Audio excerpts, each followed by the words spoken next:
We are following breaking news coming into our newsroom this morning. One person is dead following a car versus pedestrian accident in Dorchester County.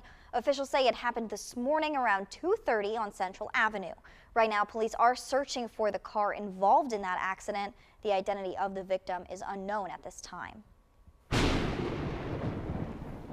Time now to check in with Storm Team 2 meteorologist Chrissy Kohler to see how this beautiful Father's Day is shaping up.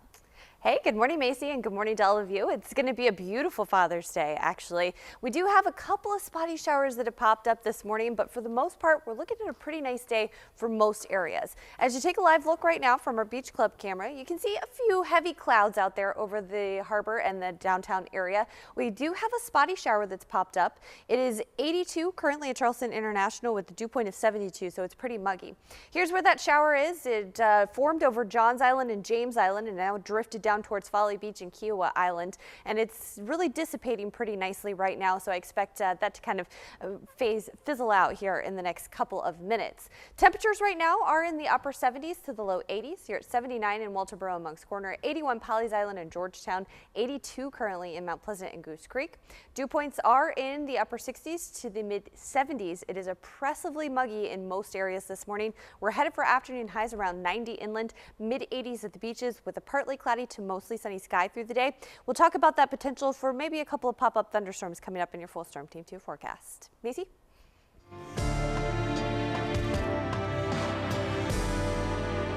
Today marks the 10th anniversary of the Sofa Superstore fire.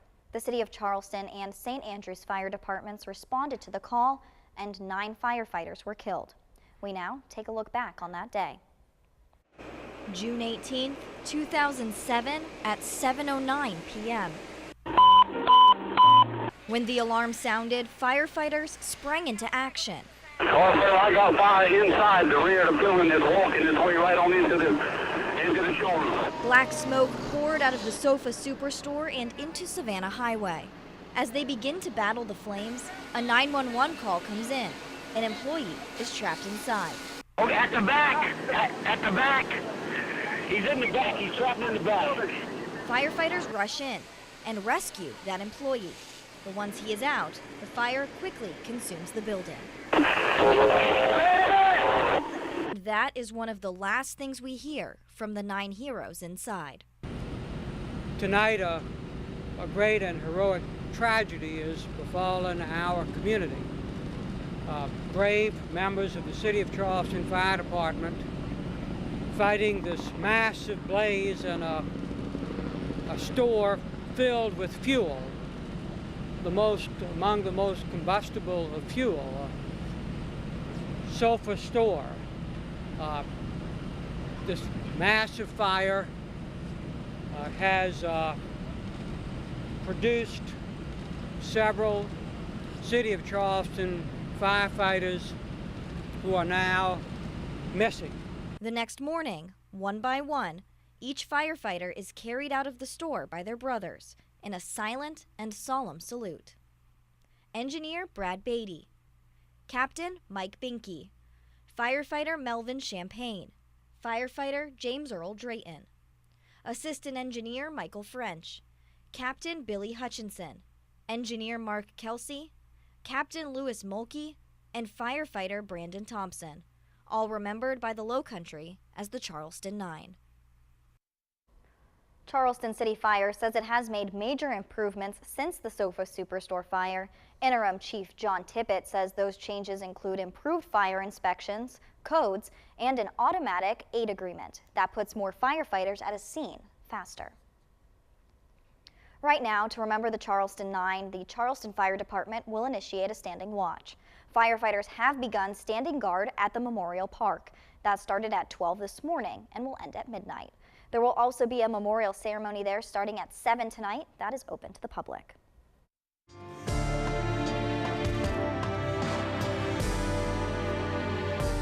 On Saturday, many people honored the lives of the Emmanuel 9 by walking downtown Charleston. The Hate Won't Win Unity Walk started at Marion Square and ended at the Gilliard Center. People we spoke to say the anniversary is all about love. Steps moving forward in love and unity. Down Calhoun Street, and pass Mother Emanuel. 2 years after 9 people were gunned down in this very same place of prayer. Cynthia Hurd, Susie Jackson, Bethel Lance, Payne Middleton Doctor, Alonzo Sanders, Daniel L. Simmons, Sharonda Coleman Saint, Ira Thompson. 9 lives taken in hate. My sister lost her life 2 years ago simply because she was at a Bible study. She was there and she was black. A night Charleston will never forget. This is a part of the city of Charleston history forever. And so we have to remember what happened. We have to remember why it happened.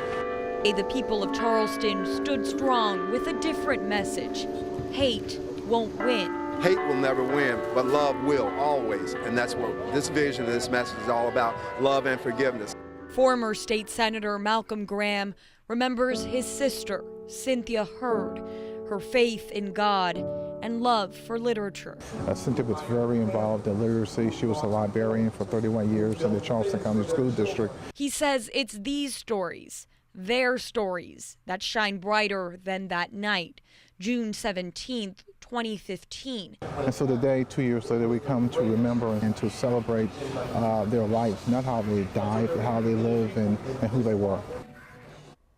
Emmanuel AME Church made a big announcement following the service. They have selected Michael Arad to create a permanent memorial to honor the 9 victims. Arad was chosen to design the National September 11th Memorial in New York City. He was one of 5,000 applicants for that project. The Emmanuel 9 Memorial will be built on the grounds of the church. Since the shooting, Mother Emanuel has received thousands of pieces of memorabilia and hundreds of quilts and letters from around the world. The church opened an exhibit displaying these heartfelt items. What is on display right now is just a small portion of what has been received, and they plan to expand the display.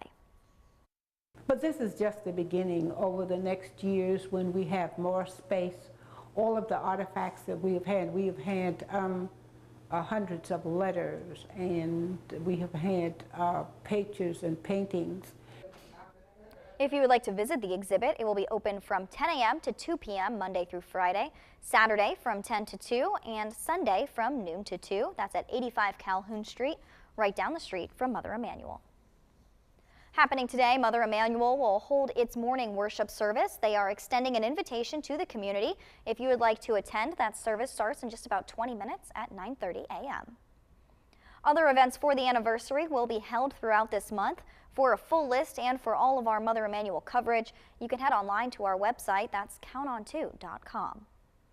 The former mayor of Charleston, Joe Riley, served over the city during both of these tragedies. He says even though we are years removed from these events, it still hurts.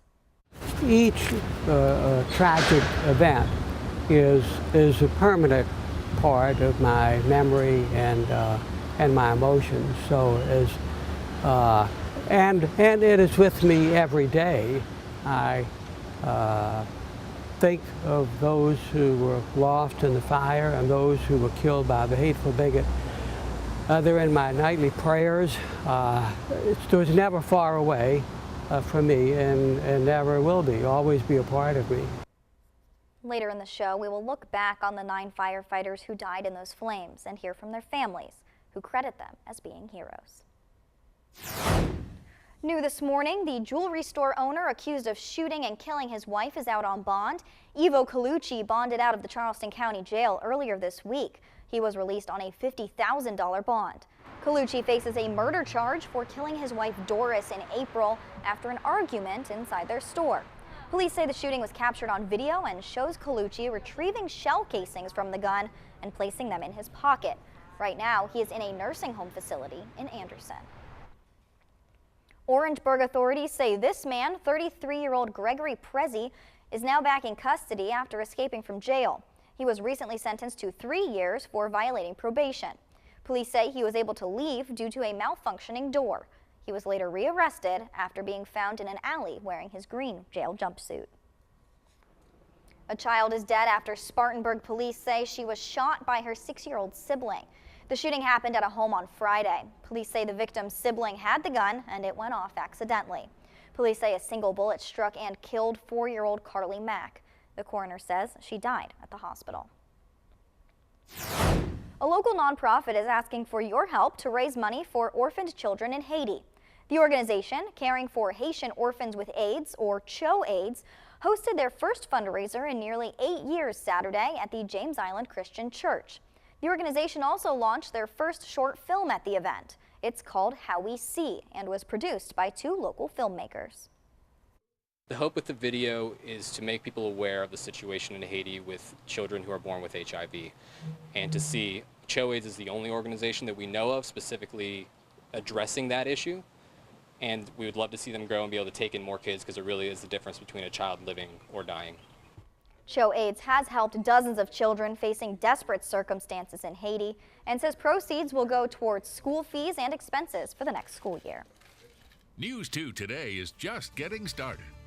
On this Father's Day, one dad is deciding to give his time to other children who were not able to have a dad while growing up. But first, many games took place on the Diamond. News 2's Ben Murphy has all of your highlights coming up next in sports.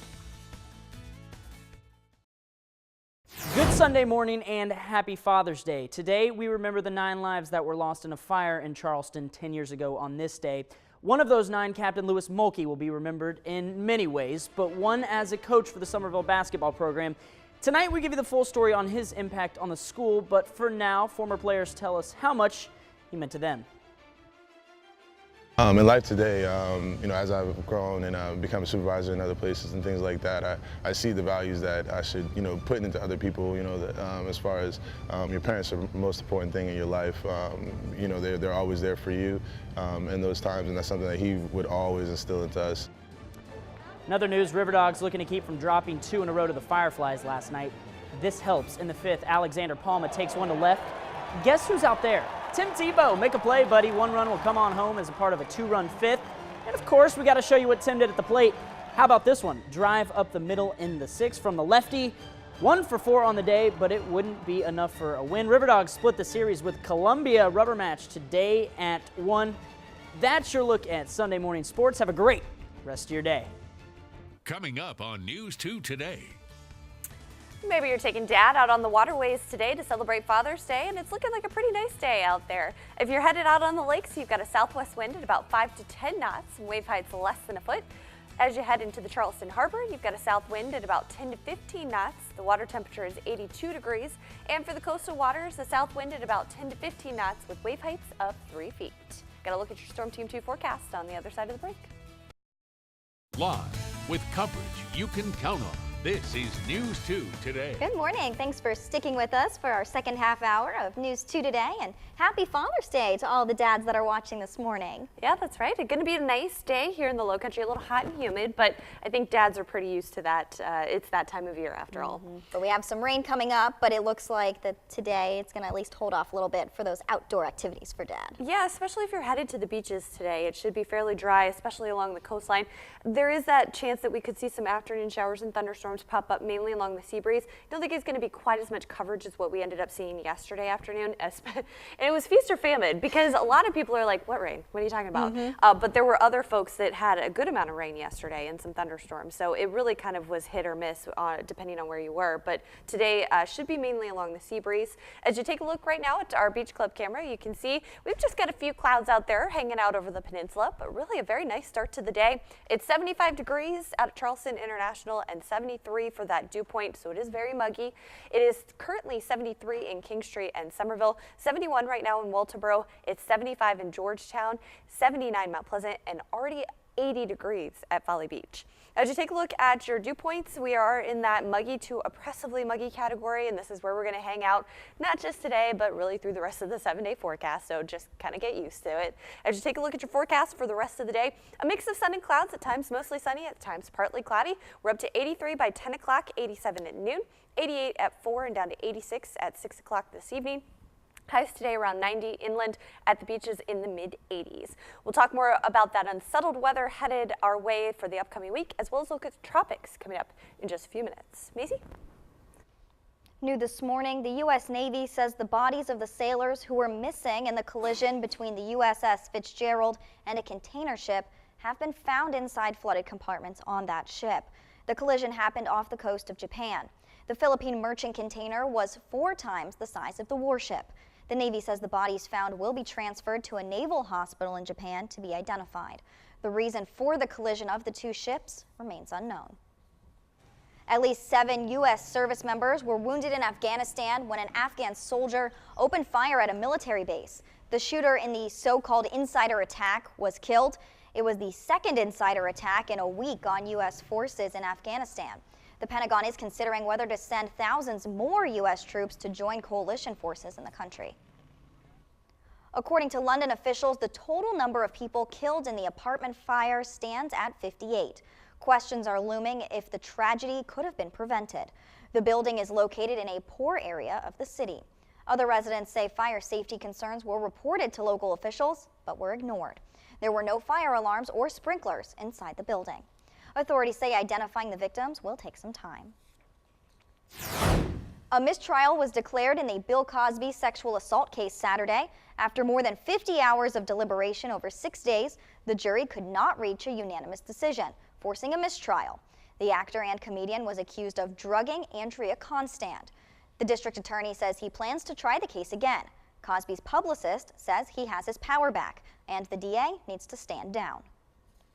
And he is trying to really make a name for himself off of Mr. Cosby's name, and it should just go away.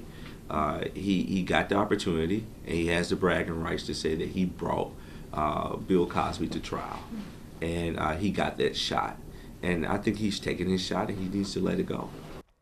Cosby remains free on $1 million bail.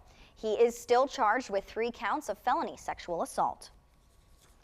At least 32 people were injured after the deck they were standing on collapsed. It happened Saturday in Montana at Glacier Camp. Officials say a group of people were attending a memorial service at the venue. They were standing on the second-story balcony of the building when it fell.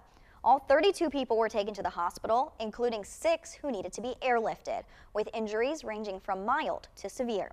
Officials believe the balcony collapsed from too many people standing on it at one time. The accident is under investigation. More top officials in Flint, Michigan facing criminal charges over the city's ongoing water crisis. 2 of them work for Michigan's Governor Rick Snyder. He has chosen to keep them on the job despite calls for their removal. The water crisis started in 2014 when the city switched its water supply, which ended up being contaminated by lead. Prosecutors say the 5 failed to alert public about the outbreak of Legionnaire's disease. One man who contracted the disease is breathing a sigh of relief. They're at least now acknowledging the fact that my problem was caused by the water. No word yet if more charges will be filed or if Governor Snyder is next. To this day, residents are still using bottled water. Friends and family members of the Georgia officer killed in the line of duty, well, he was laid to rest on Saturday. Investigators say Curtis Billou was shot as 2 inmates escaped from a prison bus earlier this week. They were later captured in Tennessee. Those close to Billou called him a hero. He leaves behind 2 children.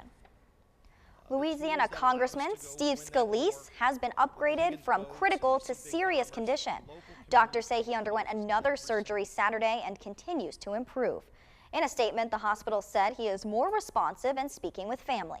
The House Majority Whip was one of 5 people shot in Virginia on Wednesday after a gunman opened fire at a baseball field where congressional Republicans were practicing. The gunman, a 66-year-old man from Illinois, later died during a shootout with police. On this Father's Day, there's an organization looking to lift the spirits of kids around the world who have no fathers. As Rachel Cole reports, the Miracle Foundation helps millions of orphans, including providing much-needed male role models. To see the impact that you can have in a short period of time with those kids, it's life-changing. Billy Baker says volunteering for the Miracle Foundation is his way of being a father figure to millions of orphans who would otherwise go without. There are 132 million orphans worldwide, and what the Miracle Foundation has done is they put together a methodology where they can actually measure the success and the impact they're having on the community for the rights of the kids. He and his son, Boone, traveled to India in 2015 to meet face-to-face with kids who need a little extra love. It was a great bonding experience for both of us. We were able to see part of the country, but to be able to dig in deep and provide a service and spend quality time with the kids who really don't have male role models necessarily. He says the idea is to give these children a chance in the developing world to not only thrive, but survive. Which is proper health care, proper nutrition, food, water, and education.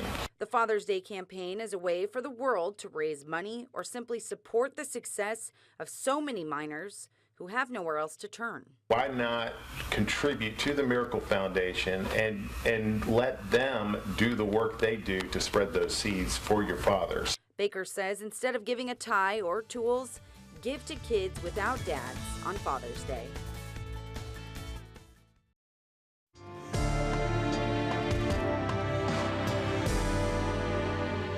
Over the past couple of weeks, I've had the chance to sit down and interview the families of the men killed in the Sofa Superstore fire. Each man had a unique story and one that can only be told through those close to them. We start with Brandon Thompson. He was one of the youngest killed in the fire at only 27 years old. The passion for the fire department ran through his veins, and he became a junior firefighter at 13 years old. When he was older, he began working as a paid firefighter, while also volunteering at the Pine Ridge Fire Department. He was known as the one you could always count on to get the job done. And his dad tells me even today, Brandon is helping to save other firefighters' lives as they study the Sofa Superstore fire. They all worked on this scenario of the fire. So a lot of educational things have come out of this. Them 9 firemen are serving the fire service. The Pine Ridge Fire Station is now named after Brandon Thompson in his memory. Melvin Champagne was a man who loved his church, his family, and his job at the fire station.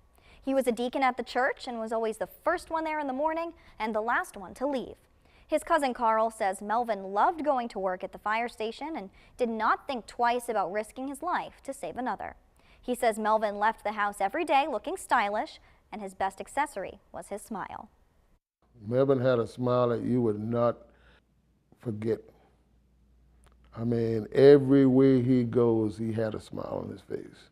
I never seen him in an angry mood. He always smiling and laughing and cracking jokes.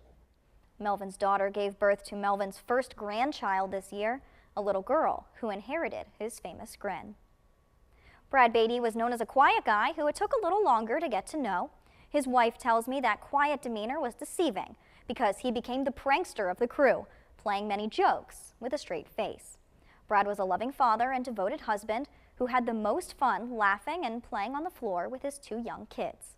Brad's family asked for privacy during this emotional time, but his widow sent us a statement saying, quote, "It has been our prayer that the sacrifice of Brad's life and the lives of the other 8 men has opened the way for safety improvements within all fire departments across the country, which has ultimately saved many firemen's lives." James Drayton was known by everyone as Earl. His younger brother Vernon tells me he looked up to him. It seemed like Earl always knew the right answer and became the main source of guidance for his siblings. Vernon tells me Earl seemed most at home at the fire station, and even after he retired, missed it so much he couldn't stay away. You can tell he wasn't satisfied, you know, it's like he was lost. And so he just went back. And so once he went back, then he felt a little more content. He says Earl showed that same guidance to his brothers at the fire station. Captain Mike Binky was known as the kind of man who ran toward the sound of trouble and was always ready to help. His daughter tells me Mike always knew when his kids just needed a hug. She says he didn't give his opinion unless she asked for it and was the best listener for any problem. She says when she was growing up, the concern that her dad had a dangerous job was always in the back of her mind, but she never expected he would lose his life. He was my hero. Your hero doesn't die. Your hero always saves the day. She tells me Mike's 2 youngest children have grown up to become first responders. His youngest daughter works for EMS, and his son followed in his footsteps and is now a firefighter. Michael French had a different name depending on who you asked. To the guys at the fire station, he was Frenchie, but to his family, he was Mikey. His mother and sisters tell me Mikey was a prankster who loved life and loved to laugh. He also had a deep love for firefighting. He volunteered with multiple fire departments throughout the years and always had his ears glued to the scanner and his own personal bunker gear in the back of his truck.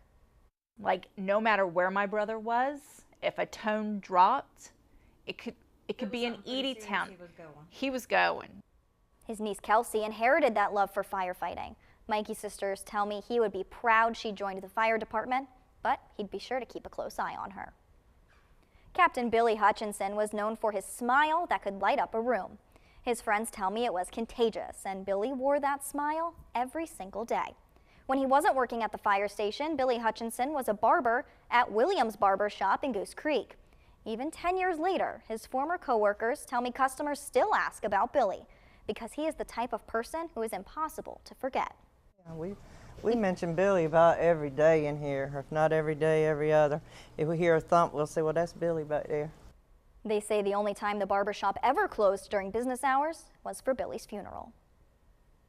Mark Kelsey's son tells me his dad was laid back and reliable. He gave his son a lifetime of experiences in the 14 years they had together.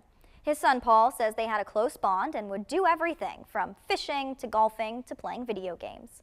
Kelsey would go above and beyond to make small moments with his son special and left a meaningful impact a decade later. I would definitely consider myself proud of what he's accomplished and what he's done to help the state of South Carolina. Paul says his dad loved to bring him around the firehouse and that the other firefighters became a second family. Louis Mulkey was known as a prankster, and no one was safe, from the guys at the fire department to his own family. His family tells me he was usually trying to make people laugh, except when it came to coaching at Somerville High School. That's when he got serious. Louis coached for both the football and basketball teams and is well known in the Low Country for helping his team win the school's first state championship in basketball. His brother tells me Louis would want his legacy to live on through the impact he made on the lives of his team. When he was up at school to check on them, make sure they were getting good grades, pay attention to the teachers and stuff, and if they didn't do their homework, you know, he'd sit them down in the middle of the field in a desk while the other kids are practicing. They'd have to do their homework. Says Louis considered the kids' futures more important than winning a game and made sure they got good grades and did whatever he could to help them go to college. For our complete tributes honoring each one of these men, you can head to our website, that's counton2.com. The majority of these men had children, and today, the 10-year anniversary of this tragedy falls on Father's Day. Here at News 2, we are keeping all of their families in our thoughts and prayers. Now, please join us in honoring these 9 fallen firefighters.